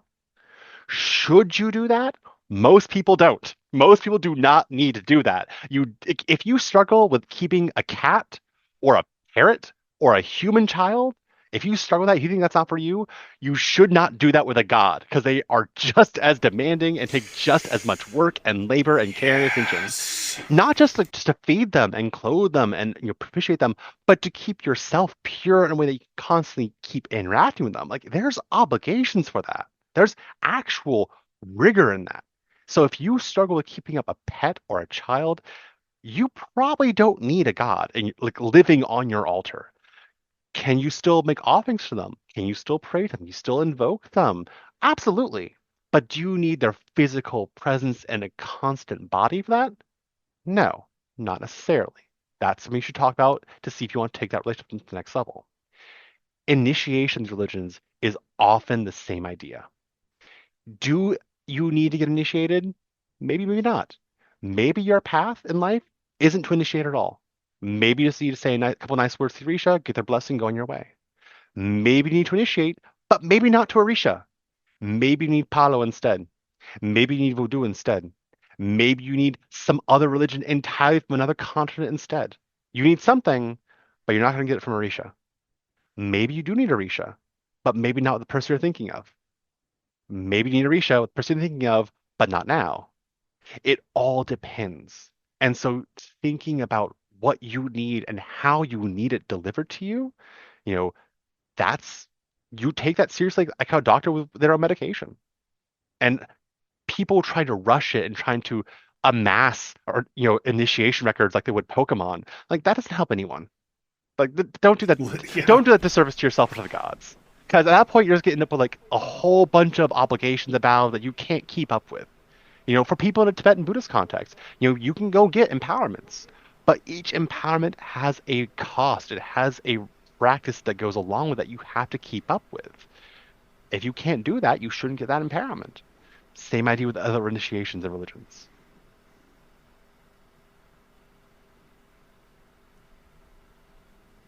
So, if no one has objections, I've got sort of two questions with a view towards working to wrap Mhm. up. So, first off, for the curious and listening, what does your sort of regular practice look like with all these different traditions and things as part of Oh your goodness. life? So my personal household stuff is I wake up, I wash my face, brush my teeth. I'll feed the cats because that's obviously an obligation we all have. And then I'll go around the house and I'll, salute my Orisha. I'll salute my ancestors. I'll salute my crown, Ogun, the Orisha that I'm specifically ordained to. Um, just give my daily hellos. On a weekly basis, I'll do like a longer invocation, like maybe an offering and ask for like a blessing for the coming week. Um, I'll go outside and salute the sun, in the mornings if the weather's, permissible for that. If not, I'll do it from a window. I'll go to my temple room. I'll do my meditation, my prayers, my offerings if necessary, my energy work, or attuning, as I prefer to call it. On a regular basis, I'll talk with, maybe my ancestors more in depth. I do because I'm Jewish. I'll also do like my own little Shabbos thing on Friday nights, and because Saturday night, I actually do the follow-up ceremony to that, where it's ending Shabbos. Uh, nice, cute little ceremony, but I kind of do it in my own way, where it's as much an ancestral thing, communing with my own spirits and my own dead to always remember them and keep them around. So it's dual purpose for me like that. When it comes to Orisha stuff, I'll praise Orisha on a regular basis. And if I have an issue to them, I'll bring it to them, and hopefully they'll agree to work on it. We don't really have like regularly scheduled ceremonies. I've been in some communities that kind of attempt that, like a monthly, like prayer service to Orisha, where we'll sing Orisha songs, whatnot, which is nice. But really, it's like as a priest, if someone needs something done, you work that ceremony. Sometimes it's a few hours long, sometimes it's a week long. It is, it's an exercise, all right. I was talking to one of my friends in Discord. because he's also involved in ATR down Brazil. And, he'll mention how he'll, bring an energy drink with him for a long day ceremony. I'm like, oh yeah, I'll bring like four or five. Yeah, I'll bring like like a monster rehab for the drive there, a monster rehab for the early part of the day, a proper full monster for the heavy work later on, maybe one for the drive home. And he's like, this is all just for one day. I'm like, yeah, but I need it. Um, so it really depends on what work needs to be done. But if there's no work needed done, then it's just I hang out my own Risha, maybe go to a party if someone's having one for a Risha. Uh, going to tambores, is always a great time. A great celebration for Risha, great food, great singing. You'll get to see some people act up in some hilarious ways at times. Maybe see Risha come down. And yeah, beyond that, it's just keeping up, keeping up. And for those of us who follow your work, you've recently been sort of announcing that you've been working on your Tartars. And so for the people who go to your website and want to get their own Tartars, what is the Adicentine All right, Temple so yeah. Almanac? And So yeah. back in 2020, I started doing a programming project for myself, uh, where I want to do this kind of calculation to make my own little calendar of sorts. And then I kind of expand that, like, well, can I also do planetary hours? Okay. Well, can I also do lunar mansions? Like figure out when the moon enters a particular lunar mansion. Okay, learn how to do that more. And it's like over the years, it kind of like became its own monster of my almanac project, which worked great for helping me plan my own rituals out. Like, oh, well, on this day at the planetary hour of X, with rising sign Y, I can do this ritual, make this offering, on this lunar day of the month, and so forth. And then, as a software developer, it's like, well, I can just parameterize out the location I'm doing all this at. I can make it a little more flexible and add in some other options. And because I write my own ebooks and make my own PDFs, I can also typeset them nicely to like an actual like printable thing that looks halfway decent. Why not start doing that as a service for people? Because everyone has like an app on their phone that makes planetary hours or like a lunar calendar, which is convenient to an extent, but they all tend to be fairly limited in scope. I don't like having my phone in my temple room personally. I'd rather have like an actual offline resource I can just flip to a certain page and say, okay, on this date I can do X rituals because the moon is in this and the sun is in that. Why not just make that for myself? And so I did. Hence the Addisonton Temple Almanac, named after the fabled city of Hermes Trismegistus from Picatrix. I've been working on it hilariously. I work on this almanac project, this software program that does astrological calculations repeatedly during Mercury retrograde periods, which you would think would be like the time to not do that. Born under good star. I'm born Mercury retrograde, so it comes naturally to me.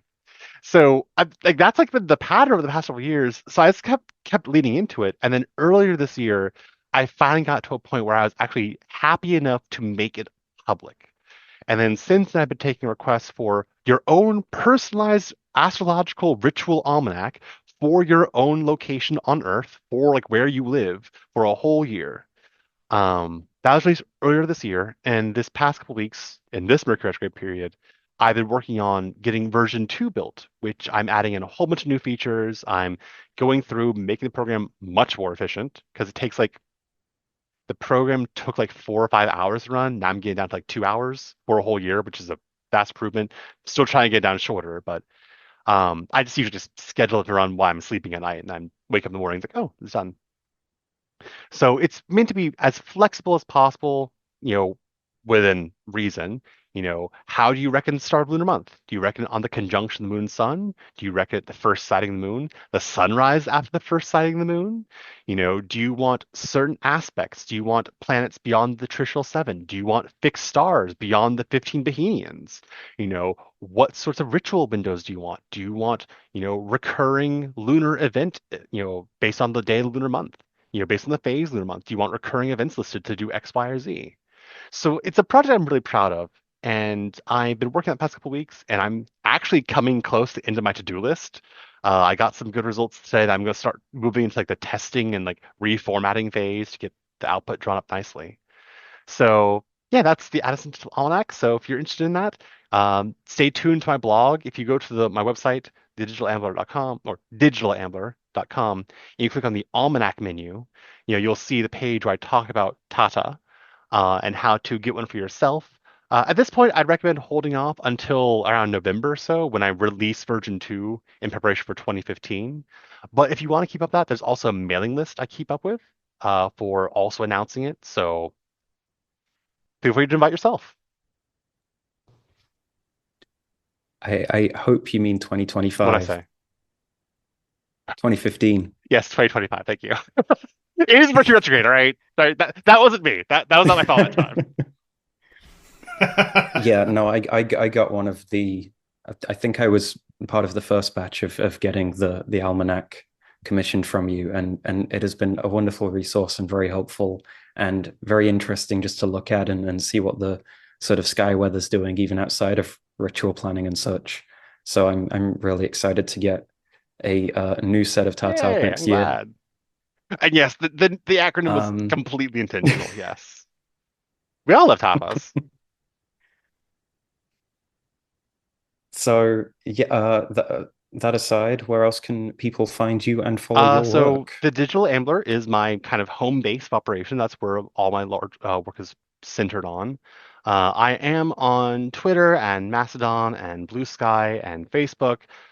You can find me by Polyphanes. I use that name everywhere I go. On Facebook, you can find me at the Digital Ambler. Um, and I'm on Discord. I help run the Hermetic House of Life Discord server, which is a Discord server focusing on the discussion of Hermeticism and Western esotericism. So, something we've been keeping up with since January 2022. Snow is somewhat also familiar with it, which I'm very happy about. And yeah, so I'm terminally online, but I'm not grassless. That's how I describe myself. That's awesome. Well, I really appreciate you coming by and sharing so much of your time and all your experiences with us. This has been really Thank awesome, you. and I would love to have you back It's again. been fantastic being here, so thank you for having me. Absolutely. So for people who, I think the one thing we hadn't talked about was where to find you mentioned a couple of times the Red Work course. Okay. So, as I mentioned originally, the Redwork course was devised by my mentor, Rufus Opus. He stopped offering it many years ago, along with the rest of his original ebooks, but he did allow several of his old students to continue it, as however they chose, and I was one of the few people he licensed to do so. There's a couple other people out there. I linked to my website, but for me, if you want to find my instance of the Redwork course, you just go to my website, and under the About menu, you go to Redwork course. And it's a self-guided, self-directed course in magic and esotericism and hermeticism that kind of takes a sort of alchemical framework, the black work, the white work, the green work, to develop yourself spiritually along a theurgic path of planetary manifestation and development. Excellent. All right, beautiful people. So I think we're wrapping up now. Snow, where can people find you?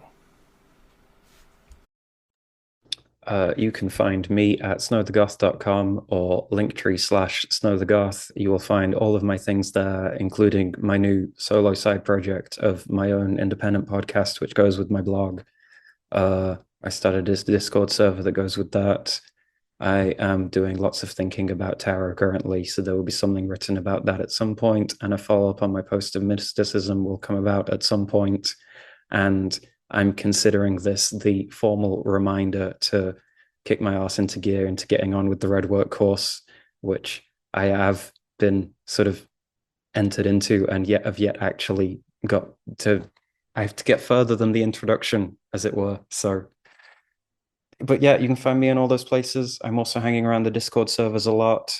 The aforementioned Hermetic House of Life server, where I have the privilege of working with Polyphanes a lot, as well as the Around Grandfather Fire Discord server, which I'm sure we'll get to in a moment. You Emily, can where find can people my find you? occasionally updated blog, which will hopefully be updated a little bit more often in the future, at streakingfate.wordpress.com. Sarenth. All right, you can find my work at saranth.wordpress.com. Patreon.com/SaranthOdinson is where you can commission me to write prayers or to write on a topic. Lately, I've been riffing on a couple of different ones. I think the most recent one I'm going to be riffing on is negotiation with spirits. That's been a theme for the last couple of months. I appreciate Malik pointing out these really sometimes tough assignments, so thank you. And likewise to the other patron who is providing me a lot of fuel for the fire, Kunian. I really appreciate your work. You can also find me on Three Pagans on Tap, which is a live YouTube show. Our next one is September the 5th at 9 p.m. EST. We do drinks, we talk about animism and polytheism and various spiritual topics. So I hope to see as many of you there as can show up. Otherwise, you can catch us on the rebound on YouTube. And then, for this podcast, we have aroundgrandfatherfire.com, and we are working on integrating into various other services so people can find us in more places, including Podbean. So, those have finally started going out. I think we're up through 135 on that, and the Spotify, of course, will keep on updating because it's linked into the Patreon. So all that's going to be going ahead of pace. So things are moving forward, thankfully, mercifully, finally. So you can find us, like I said, at aroundgrandfatherfire.com. You can also support us on our Patreon, which is patreon.com/aroundgrandfatherfire. You do not need to be a member of the Patreon in order to be a member of the Discord. Please, please, please join the community. Please come on and share your wisdom, your memes, your fun, and questions you might have for the show. I really appreciate everybody who's been able to join us tonight. And I really appreciate all the time that you've been able to spend with us. This has been a fabulous conversation. It's been great to be here. Thank you for having me. Thank you for letting me rant and ramble in your faces, your beautiful faces, all of you. Thank you. Very glad to. Very glad to. And very glad to have you on again. Whatever you want, let me know. Excellent. All right, beautiful people. I think that is a wrap. So I'm going to let us go at this point. And thank you all for joining us. And we will see you next time around the fire.